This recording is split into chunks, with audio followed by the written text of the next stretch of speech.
Esto es Imagen Empresarial y esta mañana está con nosotros Salvador Hernández, socio de consultoría del sector financiero de Deloitte Spanish Latin America. ¿Cómo estás, Salvador? Buenos días. Buenos días, Rodrigo. Muy bien. ¿Y tú? Con mucho gusto de saludarte y bueno, pues con un mundo muy convulso.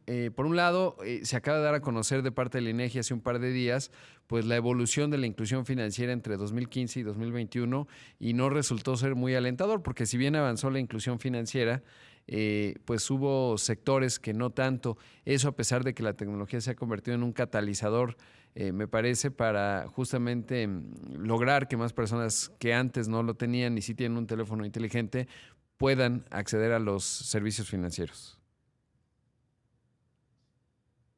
Totalmente de acuerdo.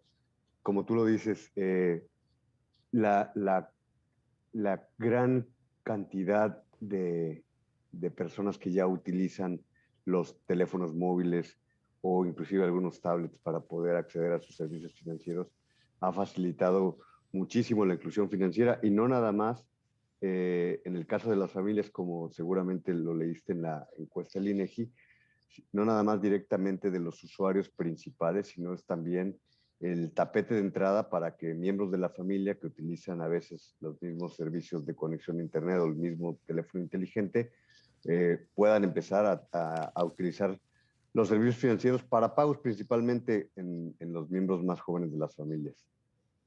Claro. Ahora, ¿cómo entender este ecosistema en donde, pues recientemente, por ejemplo, la Comisión Nacional Bancaria de Valores ha generado, me parece positivo, un espacio fintech, digamos, en donde empresas que van creciendo, emprendimientos, pueden ofrecer servicios financieros acotados, los riesgos, etcétera, versus la banca digital, porque evidentemente pues son dos componentes distintos. Incluso algunos bancos evidentemente han hecho, digamos, plataformas muy cercanas y parecidas a lo fintech, que finalmente pues me parece positivo en términos de cómo compite. Pero ¿cómo entender el fintech versus la banca digital o el digital banking? Es una muy buena pregunta, Rodrigo. Fíjate que en estos tiempos en que normalmente estamos tratando de ver las cosas en blanco y negro, justamente pensaba que el tema fintech versus banking y cómo abordarlo en realidad, me parece a mí que más que estar tratando de estar en una competencia franca, están siendo ambos protagonistas de, como decíamos, de todas las posibilidades que ofrece la adopción de la tecnología, especialmente en términos de procesamiento de información. Eh, Tanto las fintechs, que como tú recuerdas, fintech en realidad es un término que de manera general lo que hace es describir a compañías que utilizan la tecnología para incursionar en el mundo de los servicios financieros, ya sea con transacciones o con servicios de información, y principalmente son startups. Y la banca digital, que como decías, es probablemente la oferta digital de los bancos o inclusive neobancos que nacen digitalmente. Creo que en este caso ambos facilitan mucho los temas de inclusión financiera y los temas de que los usuarios puedan eh, hacer dentro de su vida cotidiana las transacciones digitales como una actividad más. Como tú decías, las autoridades han facilitado mucho, especialmente en México, que haya una normatividad que sea lo suficientemente robusta, pero al mismo tiempo flexible, para que nuevos jugadores se puedan incorporar. De manera que te diría que desde mi punto de vista son complementarios y ambos tipos de empresas, las fintech y los bancos digitales, están tomando ventaja de la gran capacidad que existe ahora para atender a los usuarios. Claro, y sobre todo, bueno, pues lo que tiene que ver justamente pues con el consumidor, ¿no? Porque como bien dices, bueno, pues el que se beneficia es el consumidor.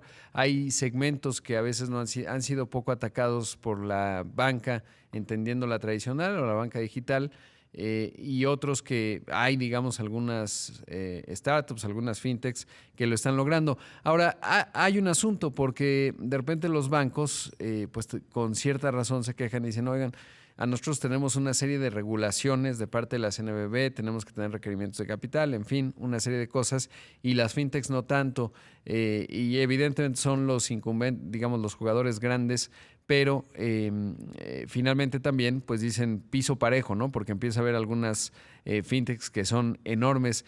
¿Cómo observas ese señalamiento de la banca tradicional? Mira, me parece muy natural. Ellos vienen obviamente de un negocio altamente regulado. No hay que olvidar que no nada más en México, sino en muchos de los países, una de las principales funciones de la banca tradicional es salvaguardar los ahorros del gran público, ¿no? Es decir, los ahorros de la población. Ese es el mandato que le da el gobierno a través de los bancos centrales. Entonces, no podrían estar no regulados, ¿no? Por otro lado, las fintechs, la mayor parte de ellas están, al menos en México, de lo que hemos visto, muchas de ellas están en negocios transaccionales donde lo que hacen es facilitar, nuevamente, encuentran una necesidad real y madura de los clientes y la resuelven utilizando medios tecnológicos. Lo hacen de manera más flexible porque a veces en el ciclo de vida digamos, de un producto financiero, a veces ellos se montan en ese ciclo de vida en un momento en específico y lo resuelven, mientras que los bancos normalmente por la manera en la que están estructurados están eh, utilizando, digamos, todo el ciclo de vida de los servicios financieros y a veces ese ciclo es amplio y les cuesta trabajo un poquito moverse.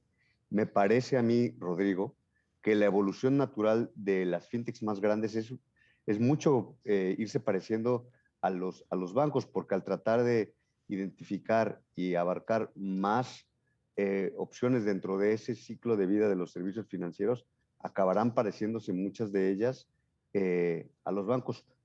No querrá decir que pierden flexibilidad, pero sí querrá decir que al abarcar más servicios tendrán que enfrentar nuevamente normas adicionales que probablemente en este momento no enfrente por estar, digamos, enfocados solo a pagos, enfocar solo a gestión de información financiera, etcétera. En la medida en la que van ampliando sus servicios, me parece que acabarán tanto las fintechs como la banca digital pareciéndose mucho de cara a la regulación que les aplica, Rodrigo.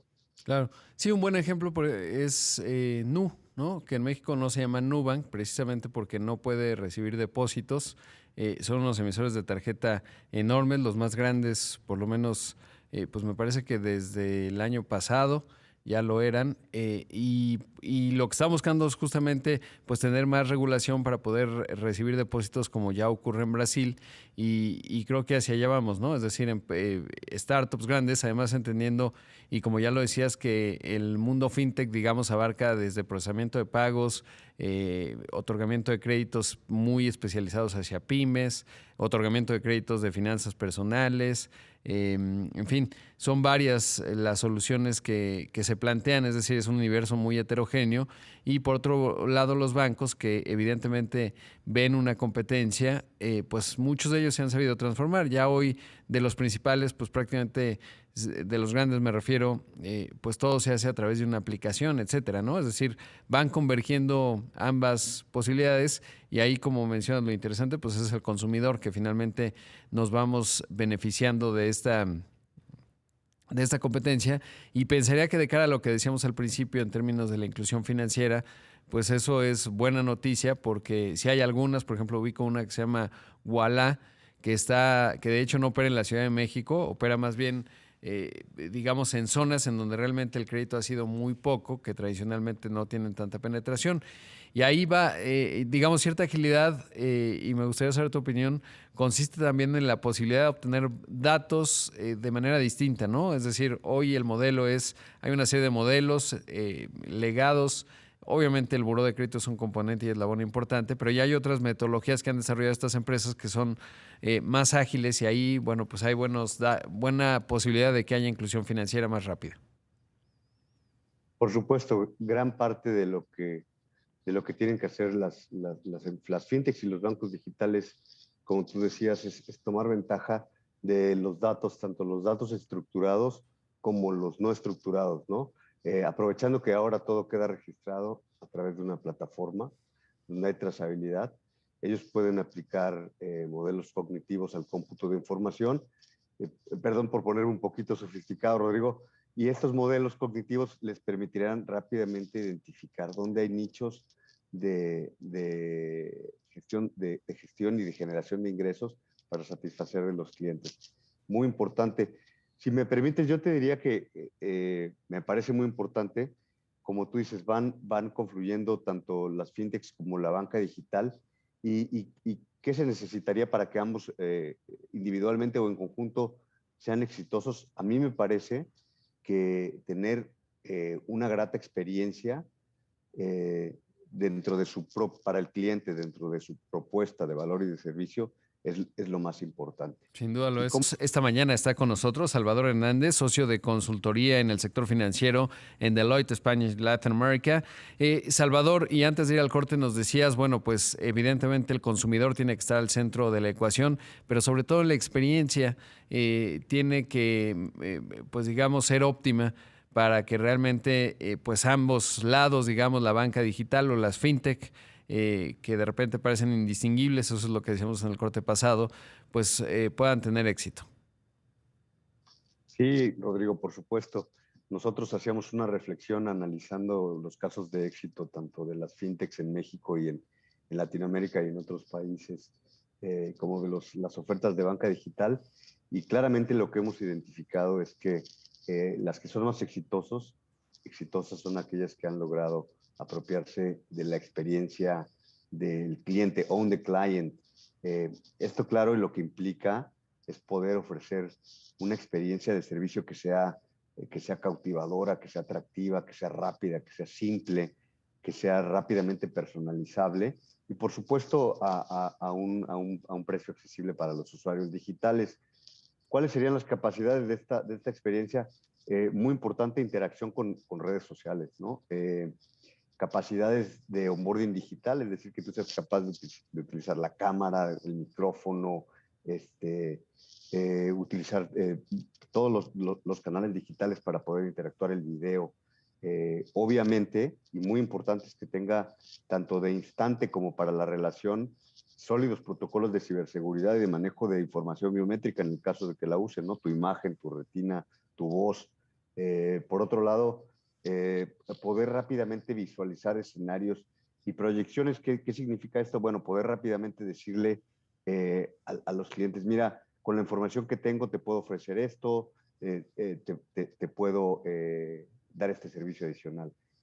Y finalmente también que puedan ofrecer un canal alternativo para atención personalizada y solución de problemas, que puede ser un mismo chatbox dentro de tu sesión digital o inclusive un número telefónico al cual pudieras conectarte de manera inmediata y te ayudaran a solucionar un problema, que a veces, Rodrigo, tiene que ver no tanto con el producto, sino con la conexión del usuario en Internet, ¿no? Habíamos hablado tú y yo de aprovechar los datos para tanto estructurados como no estructurados para hacer una oferta más sólida. Y algo muy importante, Rodrigo, que me parece que en este tema de fintech versus digital banking, me parece que la clave es crear ecosistemas escalables, ¿no? Es decir, es donde se puedan, a través de tu interacción con la fintech, como usuario digital o con la banca digital, tú puedas acceder a más cosas, ya sea a través del hosting de servicios externos, ya sean bancarios o no bancarios o de pago, más partnerships, justo como lo hemos visto, donde son protagonistas y no enemigos, es donde inclusive podríamos pensar que para temas de inclusión financiera se pueden apalancar de las mutuas capacidades. Los bancos tienen muchísima información, muchísimos procesos y la fintech son muy ágiles. Entonces, inclusive pensando que dentro de este ecosistema incluir a lo que se conoce como el conjunto GAFA, que es Google, Apple, Facebook, Amazon, incluirlo también como parte de la oferta me parece que sería atractivo. Claro, y algo interesante ahora que mencionabas eso, estos componentes, pensaba en la clave que es también la ventaja que hoy tienen muchas instituciones financieras, que son las sucursales, porque si bien evidentemente digamos, la pantalla del celular ofrece una gran capacidad de servicios, como ya lo decías, y depende mucho del despliegue del software, etcétera. Cuando veía los datos de la encuesta del INEGI, pues que el 90% de los mexicanos sigue utilizando el efectivo, me parece que sobre todo en zonas en donde hay alta informalidad, poca inclusión financiera, pues requieres un punto físico de repente, ya sea un cajero o una sucursal, en la cual, sobre todo el cajero, puedan dispersar, digamos, efectivo. Y ahí sé de varias fintechs que evidentemente buscan acuerdos con los bancos grandes que tienen una infraestructura física importante. Y ahí, bueno, pues también hay una serie de ventajas comparativas interesantes, ¿no? Porque finalmente en un país como México, pues al final en la última milla, por decirlo así, o en el último eslabón, las personas siguen operando con efectivo y el efectivo lo puedes obtener con infraestructura física. De hecho, es bastante caro tanto poner una sucursal como incluso un cajero, no en el costo del aparato en sí mismo, sino en lo que implique el abastecimiento efectivo, etcétera, puede resultar complejo. Y ahí es interesante, ¿no? Cómo ambos mundos se pueden ir combinando y dónde están las ventajas comparativas de uno de ellos, en este caso de la banca. Pero el otro contraste es muy común también en la banca tradicional, que son silos de información, ¿no? Y el área de créditos hipotecarios no sabe mucho del área de tarjeta de crédito y no sabe mucho del depositante, y a veces, si conectaran esos datos, podrían hacer ofertas mucho más específicas para cada cliente. Claro, claro. Y decíamos mucho también que conectar los datos implica también estudiar, por ejemplo, los hábitos de uso y de pago de los mismos depositantes.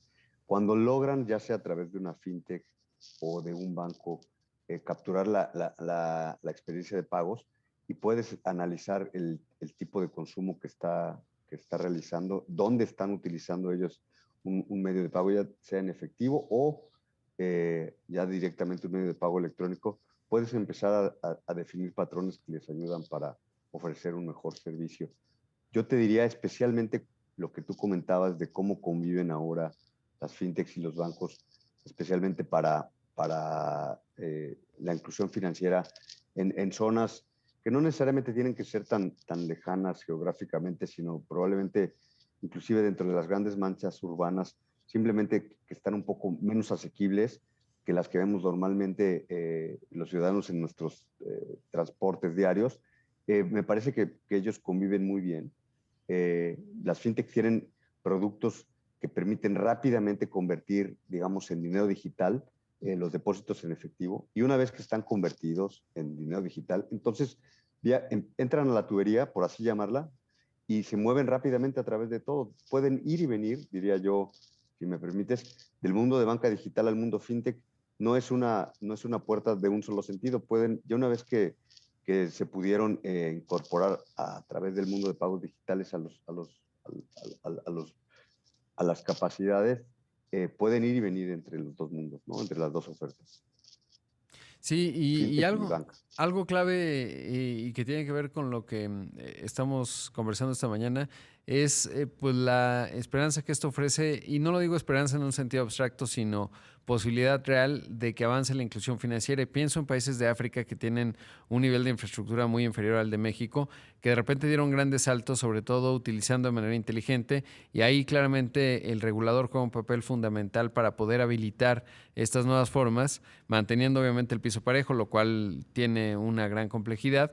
Y me parece que en México no se ha hecho mal desde el punto de vista de regulación. Es decir, si vemos América Latina, pues somos de los que damos quizás ahí con Chile, hasta donde recuerdo, digamos, esquemas interesantes, pero sobre todo mercados densos que permiten pues iterar modelos de negocios interesantes.